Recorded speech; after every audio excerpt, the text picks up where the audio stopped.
تو اب میں موجود رہ کر کے کیا کر سکتا ہوں؟ گویا کہ وہ گھوڑے نے بھی جو ہے زندگی اپنی ختم کر دی امام پاک کی محبت میں۔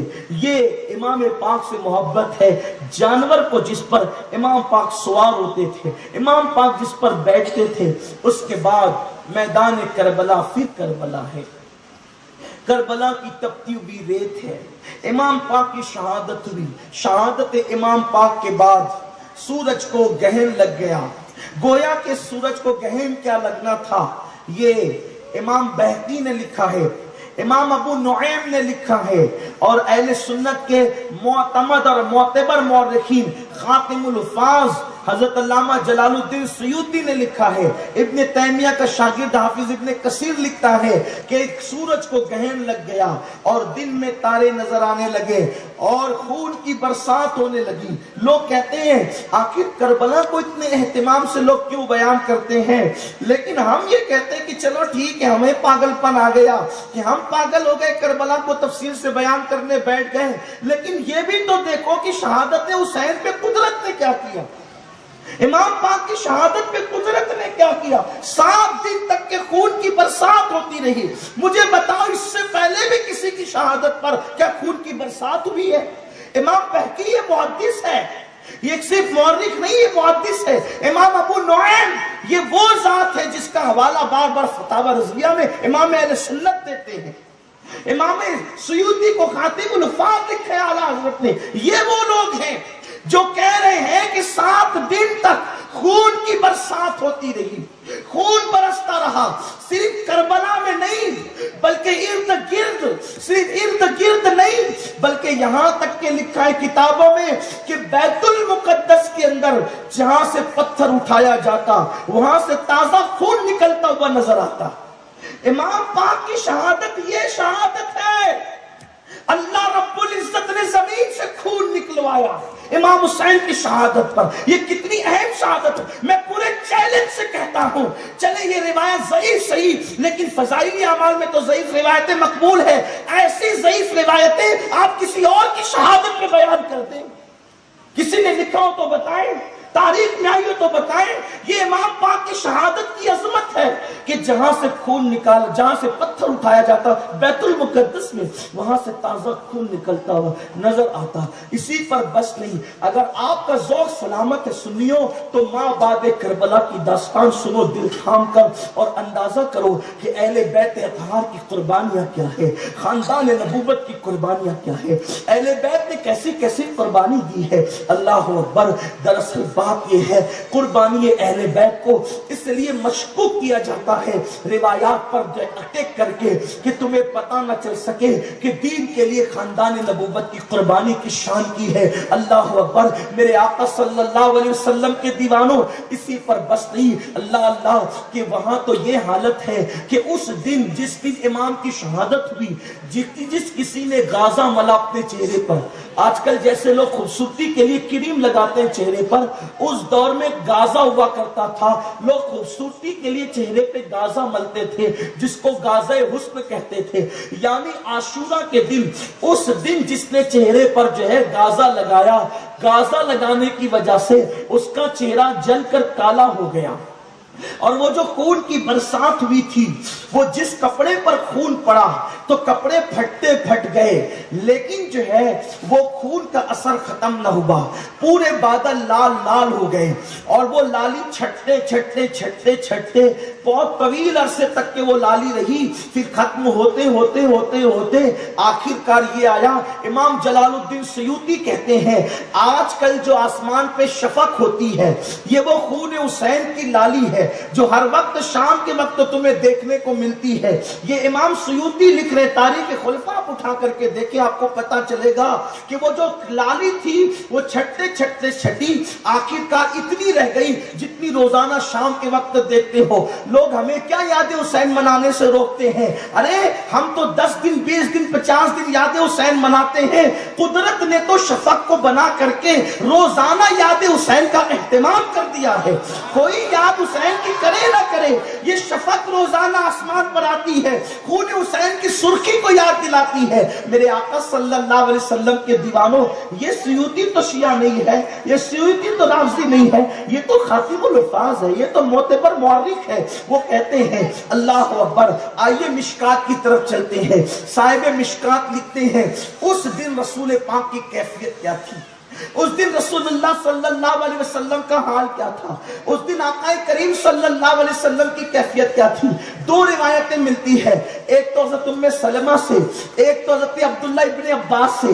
حبر الامہ سیدنا عبداللہ ابن عباس کہتے ہیں کہ میں جمعہ کے دن، عاشوراء کی تاریخ تھی 10 محرم، سو رہا تھا دوپہر کے وقت، تو اس وقت میں نے کیا دیکھا کہ اللہ کے حبیب صلی اللہ علیہ وآلہ وسلم کی زلفیں بکھری ہوئی ہے اور لباس سے اقدس پر خون کے چھینٹے ہیں، اور آقا کریم رو رہے ہیں، اور حضور علیہ السلام کے ہاتھ میں خون کی بوتل ہے جس میں خون بھرا ہوا ہے۔ میں نے عرض کی یا رسول اللہ، اللہ خیر کرے، اللہ خیر کرے، اللہ آپ کو غم کا دن نہ دکھائے، میرے کریم آقا، میرے ماں باپ آپ پہ قربان، آج آپ کی زلفیں بکھری ہوئی ہے، چہرے پر جو ہے وہ غبار کے آثار ہے، آنکھوں میں آنسو ہے، لباس پر خون کے دھبے ہیں، آقا کیا بات ہے؟ تو سرکار نے فرمایا اے عبداللہ، آج میرا بیٹا حسین کربلا میں شہید ہو گیا، میں صبح سے لے کر اب تک اس کا اور اس کے ساتھیوں کا خون اس بوتل کے اندر جمع کرتا رہا۔ ابن عباس کہتے ہیں کہ پھر میں نے خواب سے بیدار ہونے کے بعد وہ دن اور تاریخ نوٹ کر لی، اور جب میں نے تحقیق کی تو پتا چلا کہ اسی دن امام حسین شہید ہوئے۔ حضرت ام سلمہ ام المومنین کہتی ہیں کہ مدینہ منورہ کے اندر جنات کے رونوحہ کرنے کی اور جنات کے رونے کی آواز بلند ہوئی عاشوراء کے دن۔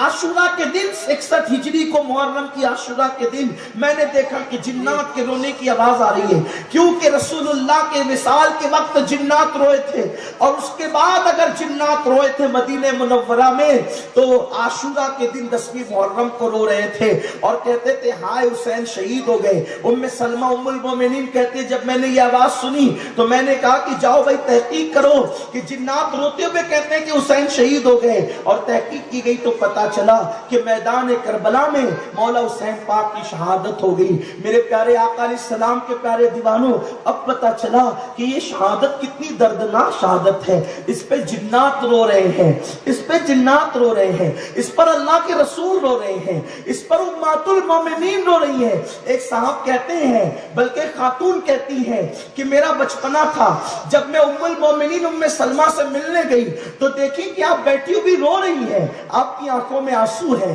تو میں نے پوچھا ام المومنین اللہ آپ کا بھلا کرے، اللہ آپ کو خیر کے دن دکھائے، آپ کیوں رو رہی ہے؟ تو کہنے لگی مجھے خبر پہنچی ہے کہ حضرت امام علی مقام امام حسین میدان کربلا میں شہید ہو گئے۔ حضرت بابا فرید الدین گنج شکر رحمت اللہ تعالی علیہ راحت القلوب میں فرماتے ہیں کہ ایک نیک بی بی نے خواب میں دیکھا شب عاشور کہ ایک خاتون پردہ نشین جو اپنی آستین سے کربلا اپنی آستین سے زمین کو صاف کرتی ہے، اور جو کھڑے ہیں جو کنکر پتھر ہے اس کو اٹھا اٹھا کر اپنے دامن میں رکھتی ہے۔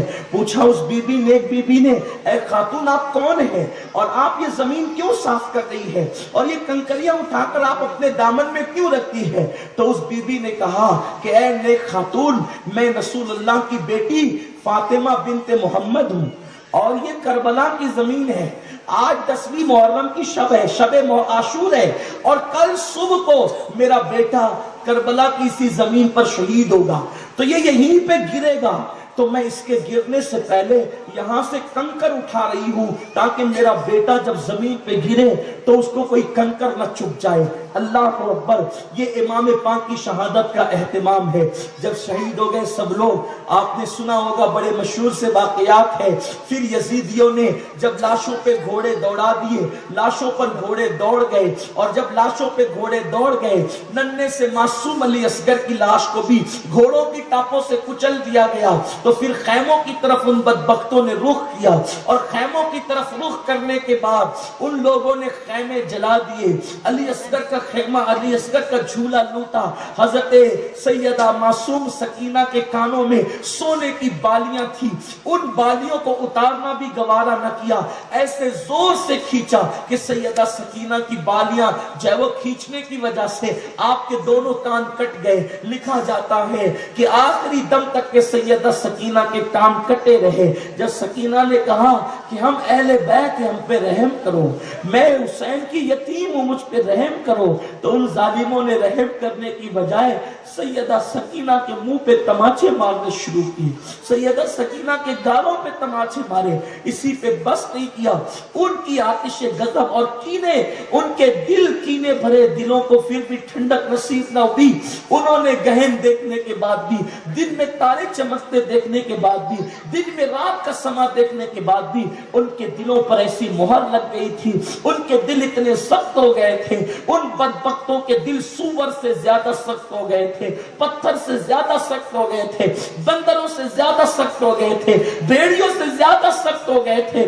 انہوں نے اسی پہ بس نہیں کیا، بلکہ ان شہزادیوں کے سروں پر جو چادریں تھی ان چادروں کو بھی چھیننا شروع کیا، جن کے گھر میں اجازت کے بغیر جبریل نہیں آتے، جن کے دوپٹوں کو کبھی اجنبی مردوں نے نہیں دیکھا تھا، ان کی چادریں چھینی. اور جب چادریں چھین لی گئی، بی بی زینب نے کہا ظالموں، آخرکار نبی کی بیٹیوں کی چادریں چھینتے ہو. ان کے دل پر ان باتوں نے کوئی اثر نہ کیا. آخرکار جو ہے وہ پھر شام آنے لگی. اسی شام کو تاریخ میں شام غریبہ کہتے ہیں، اور یہ شام غریبہ اتنی دردناک ہے. بیویاں کھلے آسمان کے نیچے پڑی ہوئی ہیں، بیویاں کھلے آسمان کے نیچے پڑی ہوئی ہیں، اور اللہ اکبر، ظالم یزیدی جو ہے وہ دھوم دھام اپنے خیموں میں کر رہے، شراب پی رہے ہیں اور خوشی کا جشن منا رہے، فتح کا جشن منا رہے ہیں. آج وہ خوش ہیں. اور شام غریبہ میں ایک بیمار زین العابدین ہے جو بے ہوش ہے، سکینہ کا بھی کوئی ہوش نہیں ہے. اللہ اکبر. میرے آقا صلی اللہ علیہ وآلہ وسلم کے دیوانوں، ایسے میں یا تو فرات کی لہروں کی آواز آ رہی ہے، یا پھر جو ہے درندوں کے دہاڑنے کی آواز آ رہی ہے. سیدہ زینب کو خیال آتا ہے، سیدہ زینب کو خیال آتا ہے لاشیں کچل دی گئی ہیں، معصوم علی اصغر کا لاشا بھی کچلا ہوا پڑا ہے، چلو چل کر کے پہرا دیتے ہیں، کہیں ایسا نہ ہو کہ کوئی درندہ کسی لاش کو اٹھا کر لے جائے، یا کوئی بندہ کوئی شخص لاش کو اٹھا کر لے جائے، مزید بے حرمتی کرے. علی کی بیٹی نے اس وقت سوچا کہ لاشوں پہ پہرا دینے کے لیے ہاتھ میں کوئی ڈنڈا تو چاہیے، کوئی ہتھیار تو چاہیے.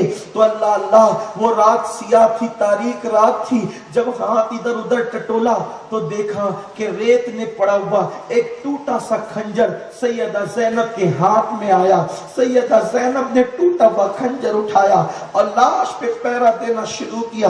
اب تک کہ سکینہ بے ہوش پڑی ہوئی تھی، سیدہ سکینہ بے ہوش تھی. سیدہ زینب اٹھی اور لاش پہ پہرا دیتی، ادھر سے آتی ادھر جاتی، ادھر سے آتی ادھر جاتی، ادھر سے آتی ادھر جاتی. اسی میں بہت وقت گزرا تو کیا دیکھا کہ وہ فرات سے جو لہروں کے اٹھنے کی یا فرات کے چلنے کی جو آواز آ رہی تھی، درندوں کے دھاڑنے کی آواز آ رہی تھی، اس آواز میں ایک تیسری آواز اچانک نمودار ہوئی، اور وہ سسکیوں کی آواز تھی. کسی کی سسکیوں کی آواز تھی، اور سسکیوں کی آواز وہاں سے آ رہی تھی جہاں پر لاشیں کچلی ہوئی پڑی ہوئی تھی. سیدہ زینب نے سوچا یہاں تو کچلی ہوئی لاشیں پڑی ہیں، یہاں سے سسکیوں کی آواز کیسے آتی ہے؟ جب آپ آواز پر چلتے ہوئے اندازے سے تشریف لے گئی تو کیا دیکھا؟ ایک ایسا کٹا ہوا لاشا ہے جس کے ہاتھ نہیں ہے. حالانکہ ان تمام لاشوں میں صرف ایک لاشا ایسا تھا جس کے ہاتھ نہیں تھے، وہ جناب عباس کا لاشا تھا.